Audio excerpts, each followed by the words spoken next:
Si tu veux quitter l'islam, étant un ancien musulman, la sourate 4, verset 89 nous dit ceci. S'il quitte l'islam ou s'il tourne le dos à l'islam, tuez-le. Donc, si un musulman décide de quitter l'islam, il y a deux possibilités pour lui. Il a soit la mort physique ou soit la mort sociale. Nulle part dans la Bible où le Seigneur a mentionné que quiconque quittait le christianisme était sous une menace de mort.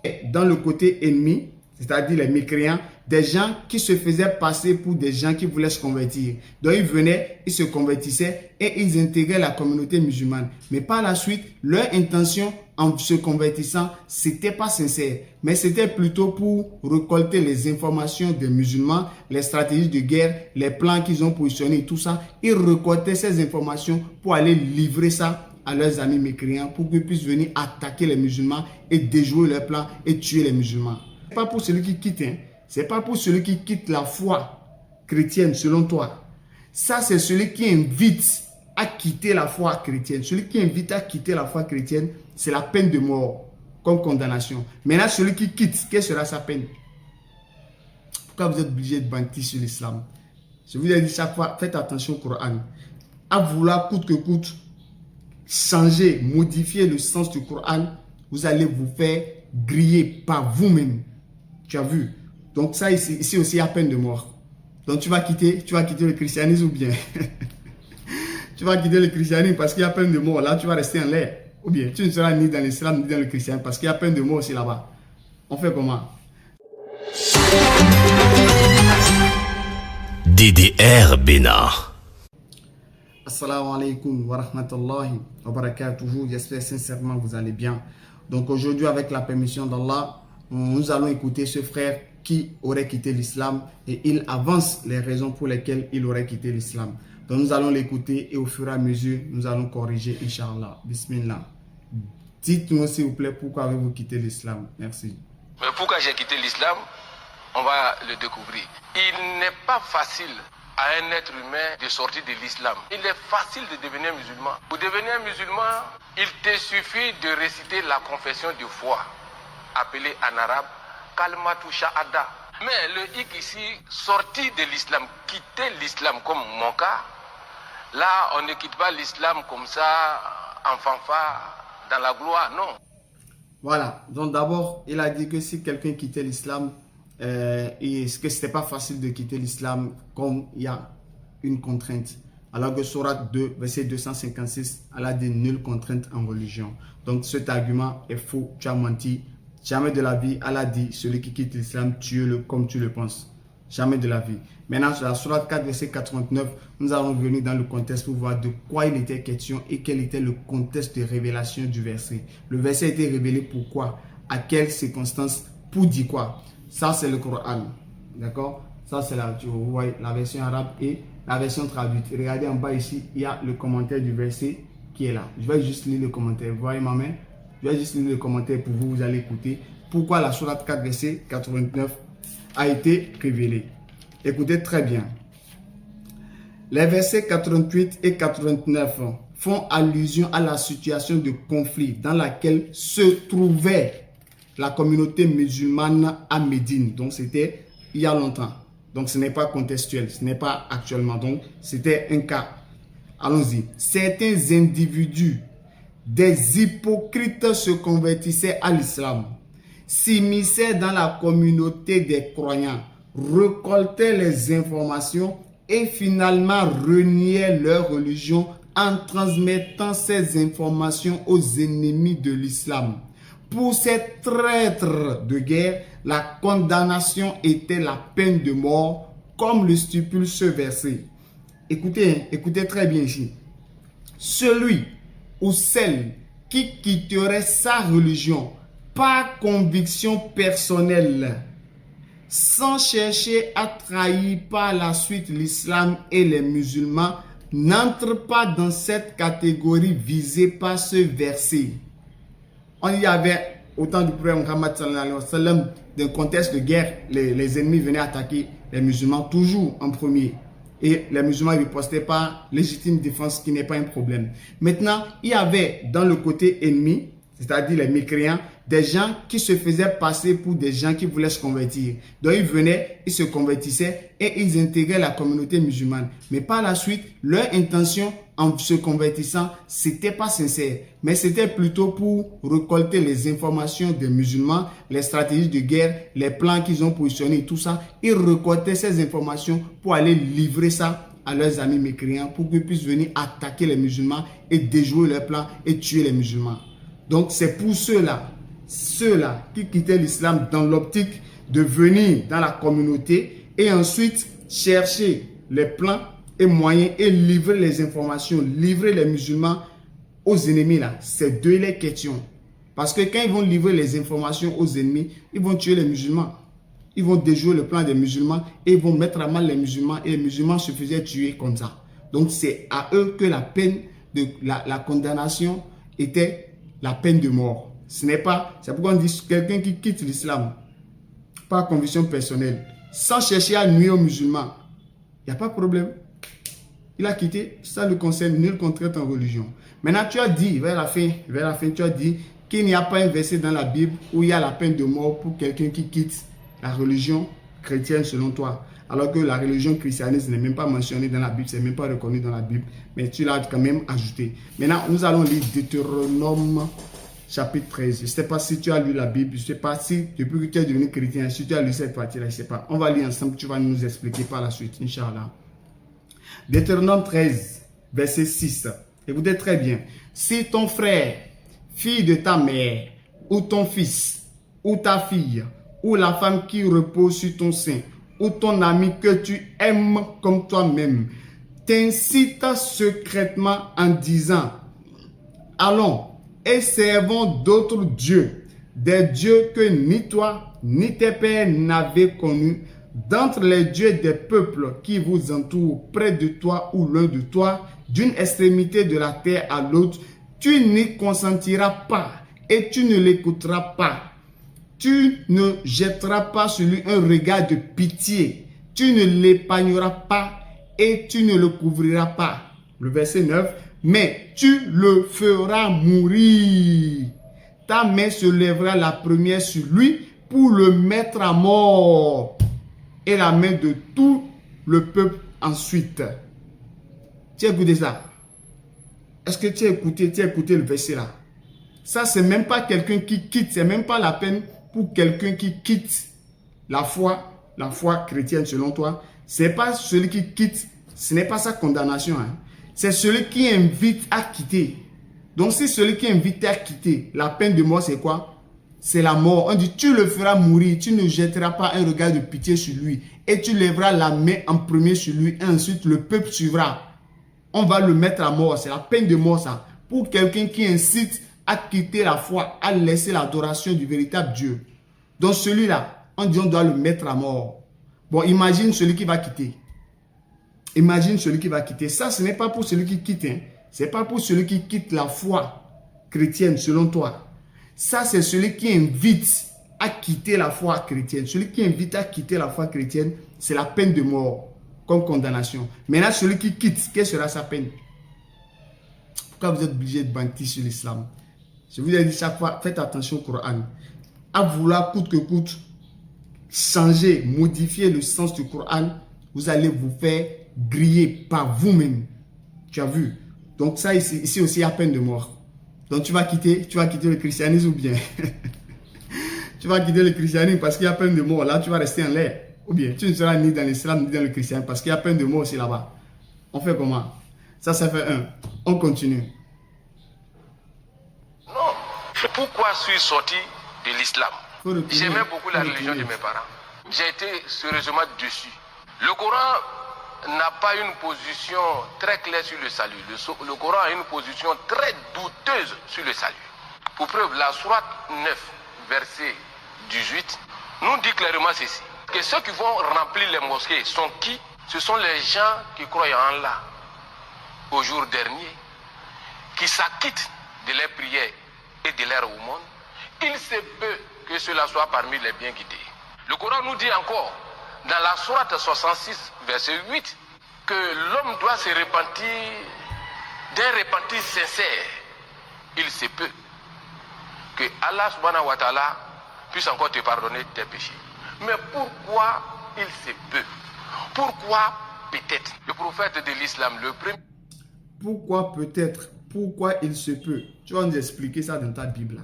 Tu vas nous expliquer pourquoi peut-être là. Tu vas nous expliquer dans la Bible là. Quand tu prends la sourate 9 verset 18 et sourate 66 verset 8, quand Allah dit il se peut, le Coran c'est un livre éducatif. D'accord? Ça nous amène à nous parfaire. Tu vois? Donc, si Allah dit il se peut, c'est pour qu'on ne pense pas que une fois qu'on aurait posé l'action, c'est fini. Je demande pardon à Allah, et c'est fini. Donc Allah m'a pardonné, tout. Non, pour qu'on n'ait pas une assurance et se dire, je suis plein aux as, Allah m'a déjà pardonné, je lui ai demandé pardon, c'est bon, classe, je continue. Non. Donc c'est pour qu'on garde un air décent, qu'on reste dans l'humilité, qu'elle a dit, oui, c'est vrai, vous faites ça, mais il se peut, parce que le dernier mot lui revient. Voilà. Donc tu peux le faire, mais si Allah refuse, et même le repentir, il y a des conditions. Est-ce que tu es sûr de pouvoir respecter toutes ces conditions? Non.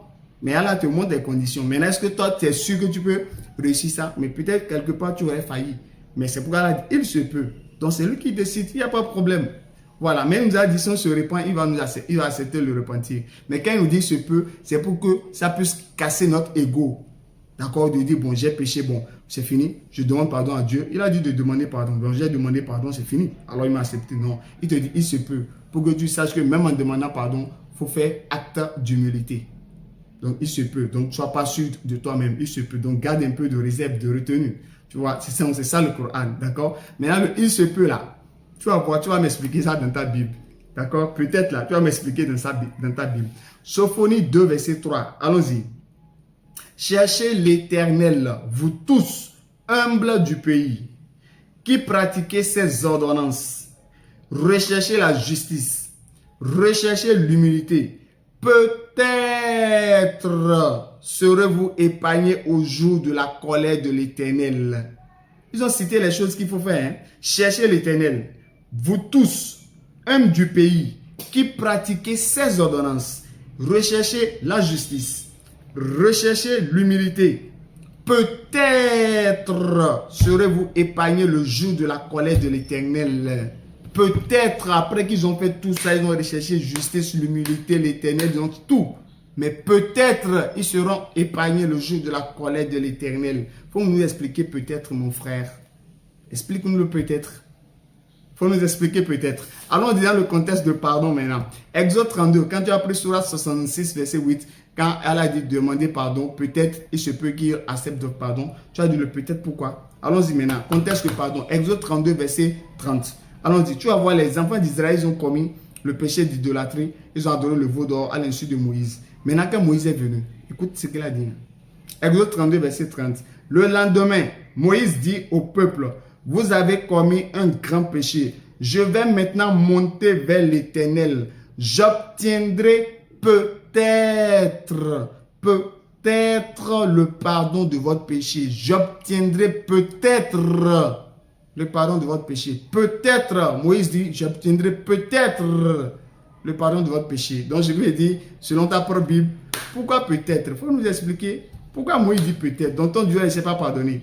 Donc ton Dieu là, c'est peut-être, c'est une position douteuse de son pardon et tout ça, mon frère, tu vois là où ça va. Pourquoi il dit, faites attention au Coran. Wallah, faites attention au Coran. D'accord? Il faut nous expliquer le peut-être ici. Explique-nous le peut-être. Ça fait 1. Mais ça fait 2, non? Maintenant, on avance. Sourate 46. Allons-y. Le premier guide musulman, Mohammed, lui-même, la question lui a été posée dans le Coran clairement. Il dit, Mohammed, et toi-même ton salut? Il a clairement répondu dans la sourate 46, verset 9. Il dit dans cette sourate clairement, je ne suis pas une innovation parmi les messagers. Je ne sais pas ce que Dieu fera de moi et de ceux qui sont en train de me suivre. Je ne fais que suivre ce qui m'est révélé. Je ne suis qu'un avertisseur clair. Il ne s'est pas arrêté là. Dans le livre Hadith Bukhari, il a été clair à sa fille. Il a dit à sa fille Fatim, il dit, Fatim, tu peux te réjouir de tous mes biens, mais sache que je ne peux pas te sauver du jugement d'Allah. Un tel guide qui a une position incertaine de son salut, et qui offre encore des peut-être, s'il se peut. Mais non, c'est pas parce que le père, la mère, la famille, la région est comme ça que moi je dois forcément y aller. Si je... Ok, donc nous l'avons écouté, il a pris Sourate 46 verset 9, il dit que qu'on a posé la question au prophète Muhammad sallallahu alayhi wa sallam sur la question de son salut. Mais qui t'a dit Sourate 46 verset 9, c'est en réponse à la question posée au prophète sur la question d'obtenir le salut. Qui t'a dit ça? Tu as lu ça où? Pourquoi vous êtes obligé de mentir même? Moi je ne comprends pas, vous mentez pourquoi? Qui t'a dit que c'est en réponse à la question d'obtenir lui-même son propre salut que le verset a été révélé? Pourquoi vous mentez? C'est écrit où ça?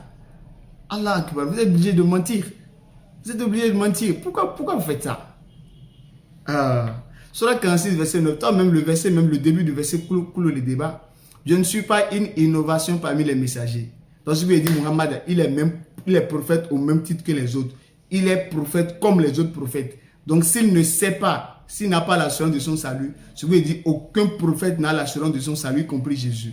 Donc, le contexte, c'était quoi? Je ne sais pas ce que l'on fera de moi. Il s'agit de son sort sur terre. Et qu'est-ce que les mécréants lui réservent comme sort? Il ne connaît pas. Personne ne connaît d'avance son destin. Ça, c'est normal. Ou bien, comment on l'appelle? Joseph. Ses frères l'ont fait tomber dans le puits. Est-ce qu'il savait? Il ne savait pas. On a décapité la tête on a décapité Jean-Baptiste. Il savait. Est-ce qu'il savait le complot qu'on fait? Il savait. Il ne savait pas.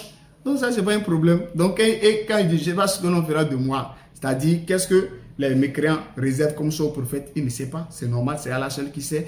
Et de vous, le vous là, ce n'est pas les musulmans, ce n'est pas ceux qui suivent Muhammad. Le vous là s'adresse, c'est un retour aux mécréants. Donc, si vous, les mécréants, je ne sais pas ce que vous me réservez comme ça, je ne sais pas. Maintenant, ce que Allah aussi va faire de vous là, quand vous allez vouloir me faire du mal là, je ne sais pas aussi quel sort il vous réserve. Ceux qui ont voulu faire du mal à Noé, le peuple de Noé, quand ils n'ont pas cru, quelle était la sanction? C'était le déluge. Est-ce que Noé savait? Noé savait que ce n'était pas le déluge qu'Allah allait les saisir? Non. Noé ne savait pas. Donc, c'est normal. Donc, il n'y a même pas de problème sur ça. Maintenant, pour démontrer que Muhammad sallallahu alayhi wa sallam, la question de son salut, pour démontrer qui c'est là, il va. Sourate 43, verset 60. D'abord, si on reste sur le Sourate 46 là, tu t'es arrêté verset 9. On continue. Verset 13. D'accord? Juste 4 versets après. Qu'est-ce qu'il a écrit? Ceux qui disent notre Seigneur est Allah et qui ensuite se tiennent sur le droit chemin ne doivent avoir aucune crainte. Ils ne seront point affligés. Ceux-là sont les gens du paradis où ils demeureront éternellement en récompense de ce qu'ils faisaient. On dit celui qui dit son Seigneur est Allah et qui ensuite est sur le droit chemin. Ceux-là sont les gens du paradis. Donc Muhammad a l'assurance de son salut ou pas? Ou bien le Seigneur de Muhammad, c'est pas Allah? C'est pas là, peut-être tu vas me faire cette révélation aussi parce que vous êtes obligé de mentir. Tu vois? Voilà. Ensuite, Sourate 43, verset 69-70. Elle a dit, ceux qui croient en nos signes et sont musulmans, entrez au paradis, vous et vos épouses. Vous y serez fêtés. Ceux qui croient en nos signes et sont musulmans, entrez au paradis. Et sont musulmans, entrez au paradis. Entrez au paradis, mon frère. Ça, c'est pas clair. Clair, musulman entre au paradis. Ton verset, on dit chrétien entre au paradis. Je te défie jusqu'à ton dernier souffle de nous sortir un verset, on dit chrétien entre au paradis sans ambiguïté. Je te défie jusqu'au dernier souffle.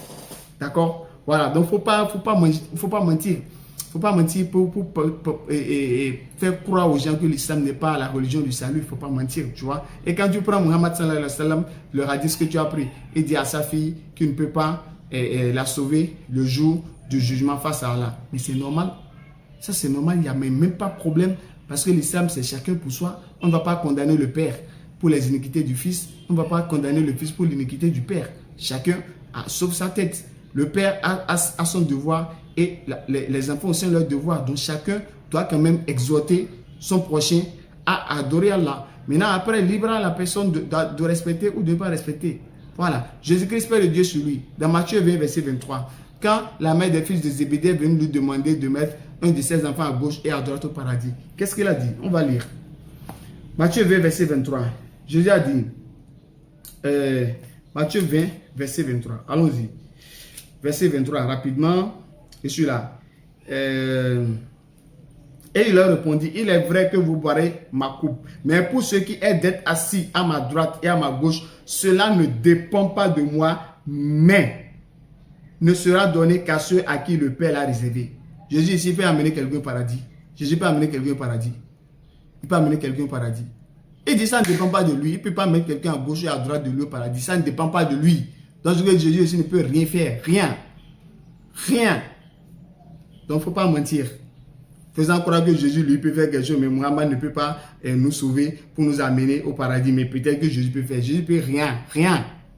Rien. Zéro. Zéro, il ne peut rien faire. Rien. Jean 5:30, je ne peux rien faire de moi-même. Rien. On lui demande ici d'amener 2 personnes au paradis. Ça ne dépend pas de lui. Mais ça dépend d'Allah. Ou bien Jésus a menti. Il a menti. Bon, il ne faut pas mentir. D'accord? Le mensonge, ce n'est pas bon. Il faut dire ce qui est écrit. D'accord? On continue. Je découvre que ça ne mène pas à Dieu. Bon, j'ai le plein droit car je ne suis ni juif ni arabe. Je l'ai dit dans mon témoignage. Nous sommes des Africains ivoiriens. Le Coran et la Bible sont là. C'est à nous de sculpter et de voir où se trouve la vérité. Donc voici un premier point qui m'a amené à quitter l'islam. À regarder le Coran de manière plus approfondie, nous voyons que le Coran même invite les musulmans à devenir comme les chrétiens. La Sourate 61, verset 14. Le Coran dit ceci. Car Yeshua a dit à ses disciples, qui sont mes auxiliés dans la voie d'Allah?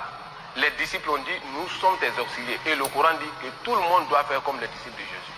Alors là, moi, ça m'a amené à chercher comment étaient les disciples de Jésus. J'ai approché beaucoup d'érudits musulmans. Comment étaient les disciples de Jésus? Il dit non, si tu veux connaître la vie des disciples de Jésus, mais va directement dans l'Injil, qui est le Nouveau Testament. Donc là, le Coran m'invitait à devenir comme un disciple de Jésus. Et plus loin encore dans la sourate 10. Avant d'en arriver, où est-ce que le Coran a dit de faire comme les disciples de Jésus? Le Coran a dit ça où? Où est-ce que le Coran dit et le Coran t'invite à faire comme les disciples de Jésus? C'est quel verset? Pourquoi vous mentez même? Moi je ne comprends pas. Pourquoi vous mentez même? Pourquoi vous êtes obligé de mentir? Où est-ce que le Coran dit faites comme les disciples? Le Coran dit ça où? Et toi, le verset que tu as pris, soit 61, verset 14. Jésus-Christ, que la paix d'Allah soit sur lui, disait quoi? Qui sont mes alliés pour la cause d'Allah? S'il dit pour la cause d'Allah, qui faut adorer? C'est dans la cause de qui? C'est sur le chemin de qui? Qui est le Seigneur de Jésus? C'est pas Allah. Ceux qui disent que le Seigneur est Allah, là, c'est les chrétiens, mais c'est les musulmans. C'est pas les musulmans. Donc Jésus-Christ dit, qui sont mes alliés pour la cause d'Allah? Donc ce qu'il dit, Jésus est musulman, il adore Allah. Donc jamais de la vie, le Coran ne peut nous inciter encore à quitter pour aller voir comment les chrétiens font ailleurs. Jamais de la vie, on ne peut se baser sur ça pour quitter l'islam. Donc le verset même te coule encore. Le verset même te coule. Et de plus, les disciples là, tu dis les disciples qui t'a dit les disciples là, ils étaient chrétiens. Qui t'a dit les apôtres de Jésus sont des chrétiens. Le nom qu'on leur a donné pour moquerie, pour se moquer d'eux, c'est ça qui va faire de leur, c'est ça qui fera leur religion. Regarde qu'est-ce que le Coran dit. Il fallait prendre le Coran pour prouver qui étaient les disciples. Pourquoi tu sors pour aller prendre la Bible? Pourquoi tu sors? Pourquoi tu es obligé de faire ça? Et tu dis le Coran dit d'aller, tu allais demander aux érudits, ils ont dit d'aller chercher l'évangile. C'est aux érudits que tu vas demander. Il faut demander le Coran. Les disciples, ils sont qui? Sourate 3, verset 52. Puis, quand Jésus ressentit de l'incrédulité de leur part, il dit, qui sont mes alliés dans la voie d'Allah? Dans la voie d'Allah. Il n'a pas dit dans la voie du christianisme, dans la voie d'Allah. Toi-même, tu as dit ça. Pourquoi tu vas aller quitter la voie d'Allah pour aller ailleurs? Si c'est pas que tu t'es égaré, tu veux égarer les gens. Écoutez, les apôtres dirent, nous sommes les alliés d'Allah. Nous sommes les alliés d'Allah. Les apôtres, ils sont les alliés d'Allah. Ils n'ont pas quitté l'islam. Ils adorent Allah. Nous croyons en Allah. Les apôtres, eux, croient en Allah. Tu as dit, le Coran dit dessus les apôtres. Voici les apôtres disent croient en Allah. Toi, tu crois en Allah? Tu crois en Allah? Et sois témoin que nous lui sommes soumis. Sois témoin que nous lui sommes soumis. Les apôtres ont dit à Jésus, sois témoin que nous sommes soumis à Allah. Les apôtres, ils sont musulmans. Voici, c'est ça la vérité. C'est ça la vérité, mon frère. Mais tu t'es laissé égarer par toi-même, tes propres passions. Et maintenant, tu viens rejeter la faute à qui? Pour dire le Coran dit, d'aller demander à Karagua. Le Coran dit de quitter l'islam. C'est ce que le Coran dit. Faut pas faire ça, faut pas mentir. C'est pas bon. D'accord? Voilà. Donc, on continue. Tu reprends sur la 10, 94. Je t'attends au rebond. Vas-y. Verset 94. Le Coran dit à Mohammed, si toi, Mohammed, le premier guide musulman, tu as des doutes, tu es en position de doute quant aux révélations que nous t'apportons, va demander aux chrétiens. Donc, un musulman doit être comme un disciple de Jésus. Voilà, donc il dit que le Coran dit ici, Surah 10, 94, que si on est en doute, si Muhammad est en doute sur la révélation du Coran, d'aller demander aux chrétiens. Merci, tonton. Avant de te réfuter là, je vais te poser une question. D'accord. Sur la question de la divinité de Jésus, nous les musulmans, on est en doute sur la divinité de Jésus. On demande à quel chrétien? C'est aux évangéliques, c'est aux catholiques, on doit demander? Ou bien c'est aux évangéliques, on va demander? Ou bien c'est aux baptistes, on va demander? Ou bien c'est aux pentecôtistes, on va demander? Ou bien c'est aux méthodistes, on va demander? Ou bien c'est au sein des derniers jours, on va demander? Ou bien c'est Rose-Croix, on va demander? Ou bien c'est Mormon, on va demander? Ou bien c'est Témoins de Jéhovah, on va demander? Ou bien c'est Église Séma, on va demander? Ou bien c'est Vie Profonde, on va demander? On va demander à quel chrétien? Il faut nous répondre à ça. D'accord? Maintenant, je viens pour expliquer rapidement le contexte de Surah 10, verset 94. Les Juifs, les Arabes, autant du prophète Muhammad sallallahu alayhi wa sallam, ils ne croyaient pas au prophète. Donc, ils avaient pris pour référence les Juifs. Donc, c'est-à-dire, lorsque le prophète leur apportait quelque chose, ils allaient poser la question aux Juifs pour voir, est-ce que vous qui êtes Juifs là, qui avez déjà reçu des prophètes, est-ce que ce qu'il nous dit là, ça concorde avec ce que vous connaissez de la divinité? Est-ce que c'est vrai? Donc les Juifs, ils étaient la référence des Arabes. Donc je lui ai dit, les Arabes là, ils ne croyaient pas forcément au prophète en son temps. Eux tous n'ont pas cru. Donc chaque fois qu'il y avait quelque chose, ils allaient voir les Juifs. Donc c'est pourquoi Allah dans le Coran, il peut parler en disant, en indexant le prophète, mais c'est pas à lui il parle, c'est à nous il parle. Vous voyez? Donc Allah désigne souvent le prophète, mais il parle à la masse. Tu vois? Donc Allah lui dit, si Muhammad tu en doute, mais c'est pas à lui il parle directement. D'accord? Parce que jamais de la vie, Surah 2, verset 2, voici le livre au sujet duquel il n'y a aucun doute. Surah 2, verset 2 à 3. Al-Baqarah, verset 2 à 3 par là. Il n'y a pas de doute dans le Coran. Mais Allah a mis le verset à cause des Arabes. Donc si vous les Arabes là, vous doutez, mais c'est Muhammad Allah index, mais il parle aux Arabes. D'accord? Il parle aux Arabes et à toute personne qui va douter. D'accord, je vais vous montrer l'exemple dans un autre verset. Voilà, Allah dit, si vous les Arabes, peut-être vous ne croyez pas, bien toute personne qui doute sur le Coran, parce que vous les Arabes, vous avez pris les Juifs pour référence, non. Si vous doutez, allez demander aux Arabes, allez demander aux Juifs. Les Juifs que vous avez pris pour référence là, allez les demander si le véritable Dieu c'est pas là. Allez les demander si le véritable Dieu c'est Jésus. Allez les demander si le véritable Dieu il dort, il mange, il chie, il est né d'une femme. Allez demander si Dieu pleure, Dieu mange. Allez demander ça. Allez les demander. Vous les avez pris pour référence, non? Allez les demander ça. Quand c'est déjà la question. Surah 65, verset 1er. Le divorce. Allah dit, oh, vous qui avez cru. Je donne le verset rapidement. Surah 65. Oh prophète. Allah dit, oh prophète, lorsque vous divorcez de vos femmes. Allah dit, oh prophète, mais lorsque vous divorcez. Et si Allah indexe le prophète, mais est-ce que le divorce concerne le prophète seulement? Non. Donc c'est la même chose quand Allah dit, si tu es en doute, c'est-à-dire Allah indexe le prophète, mais c'est pas à lui parler. Vous voyez? Donc c'est un peu ça. Donc c'est pas les bizarreries que toi tu penses là. Allons-y. Maintenant, Surat 47, si vous voulez prendre Surat 47, allons-y. Yeshua, et un musulman doit aller demander quand est-ce qu'il veut s'instruire sur les choses de Dieu aux chrétiens.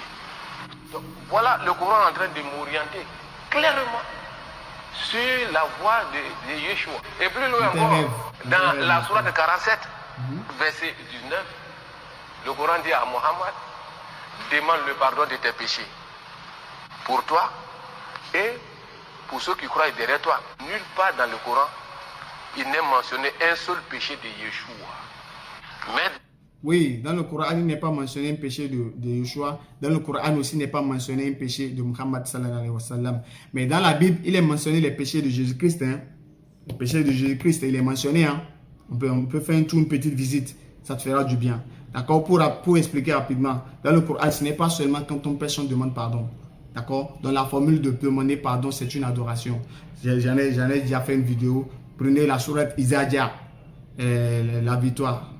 Isaïa, sourate 110, je crois. Allah dit, lorsque vient le secours d'Allah et que tu vois les gens entrer en masse dans la religion, par la louange, célèbre la gloire de ton Seigneur et implore son pardon.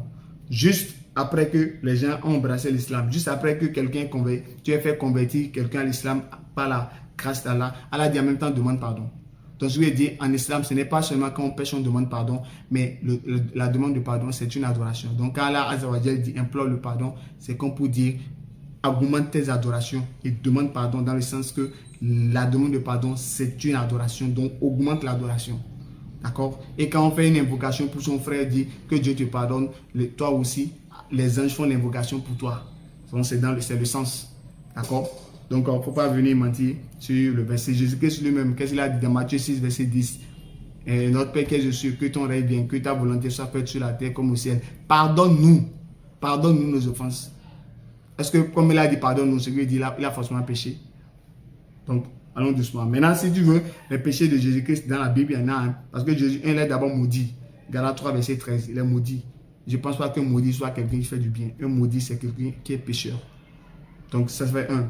Le deux, vous avez dit Jésus-Christ, il est venu porter vos péchés. Celui qui porte les péchés, il est quoi? Les pécheurs.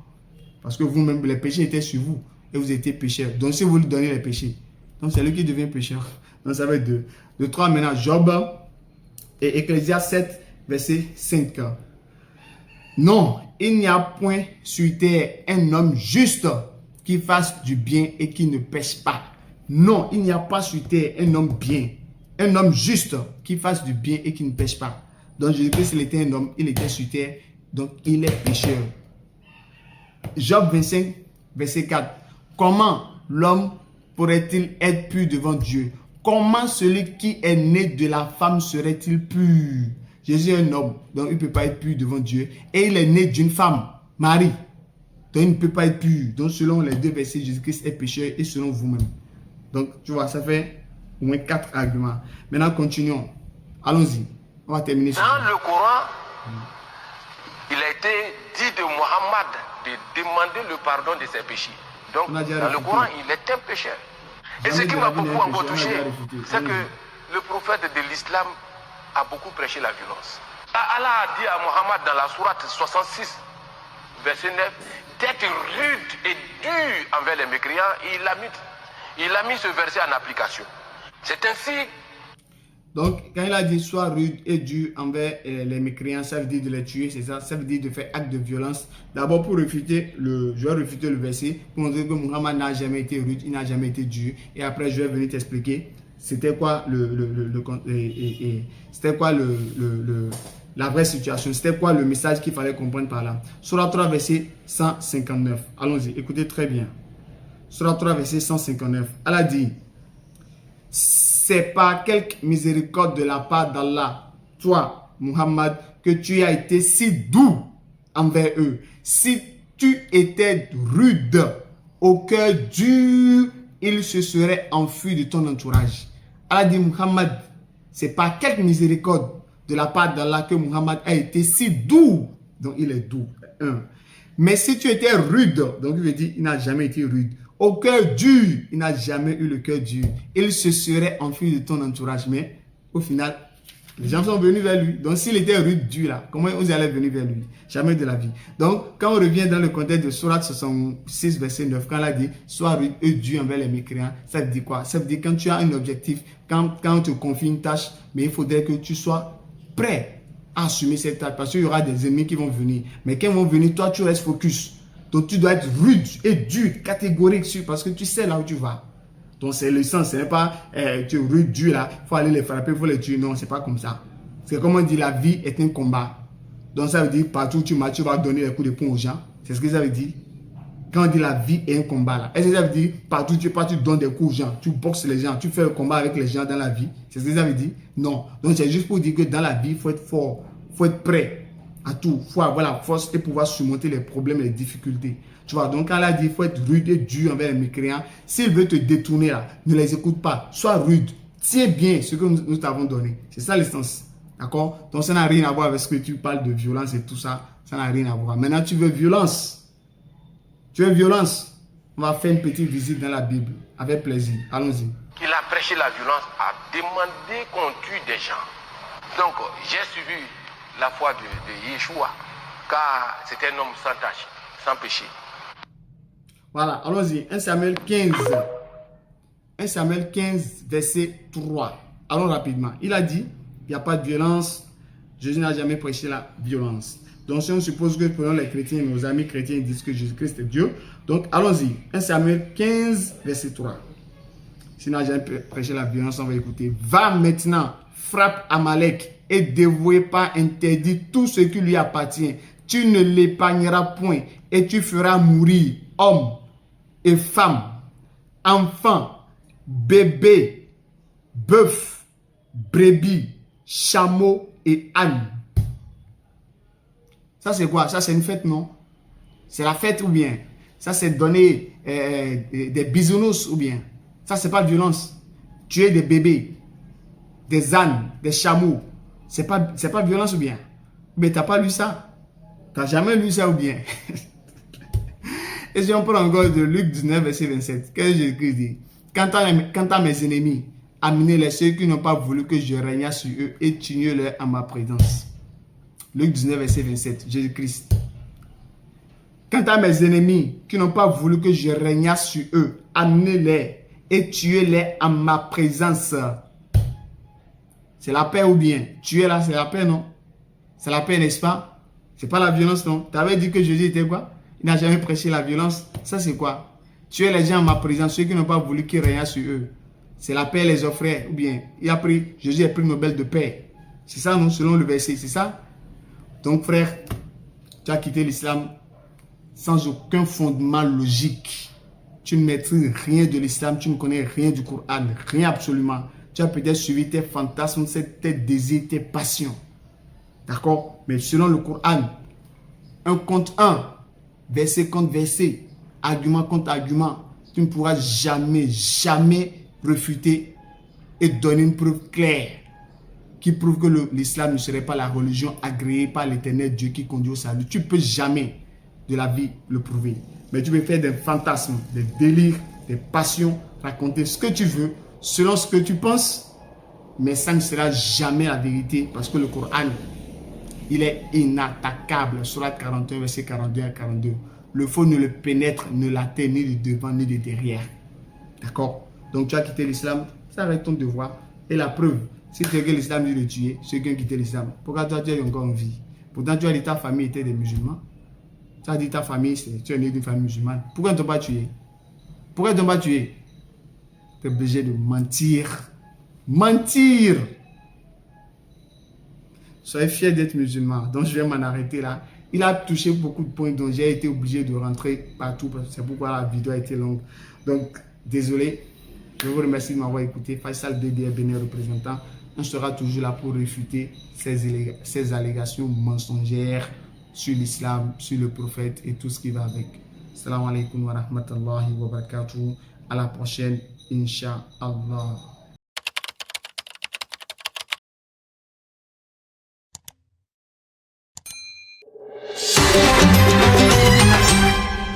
DDR Bénin.